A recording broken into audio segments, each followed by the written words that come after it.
Hey guys, it's Jonathan Exotics here, and I just wanted to do a quick video on checking your gecko enclosures for eggs.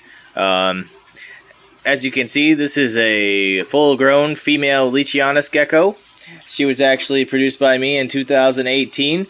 I actually ended up buying her back from a customer of mine that was local because he was moving and he was going across the country, so he couldn't take her with him. He basically had her set up in this enclosure for the last 4 years, and as you can see, it has substrate in there and everything. So I just went through to look for eggs, and I noticed that there was mealworms, or superworms rather, in this enclosure, and they actually ate up this cork bark right here. And they had been breeding in the substrate, so I went through the substrate to pull out the superworms because I know that if she starts laying eggs, the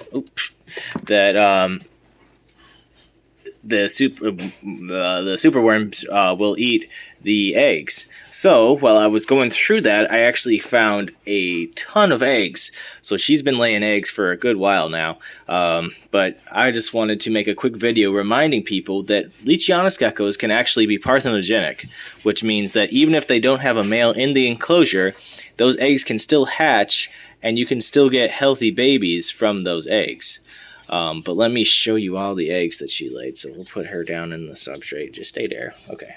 And let's look at this. This is all the eggs that I found. So these are pretty fresh ones right here. This is what fresh infertile eggs look like. But they could have been fertile. We don't know actually because they're all sunken in now, so we can't really do anything with those. But these are all eggs that mealworms or the superworms have eaten through. We don't know if they were good or not, obviously. But look at all these eggs. There's so many. So definitely, if you're keeping your Leachianus gecko just as a pet and it's a female, keep looking for eggs anyways, because you might get lucky and you might get a viable baby if you incubated it. And definitely don't let superworms breed in your enclosure, because if you are breeding, they will eat those eggs. So I didn't really expect to get any healthy eggs out of this. I actually just introduced her to a male because I've had her for a few months now. And I figured that she was laying eggs because she's a 4-year-old female, and they actually developed these little like color markings on them that you can kind of see sometimes. But yeah, so there's actually 14 eggs here, which means like, let's say she lays like 2 eggs every 2 or 3 months. That's probably at least 2 years worth of eggs being laid. So hopefully we'll get some healthy babies from her pretty soon.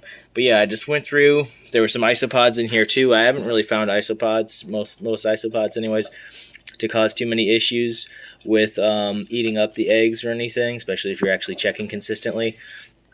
But superworms will eat pretty much anything. Same with mealworms. They'll eat pretty much anything. So definitely don't just have them breeding in the enclosure. So I went through and I pulled as many of them that I could find out of here. These are going to go to my White's tree frogs. Hopefully they'll be able to deal with them. I know they can eat the superworm grubs. I'm not sure about the beetles, but yeah.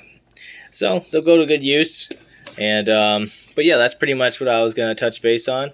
Go ahead and get this set up back for her and reintroduce her to it and clean off the glass and stuff. But yeah, that's about it.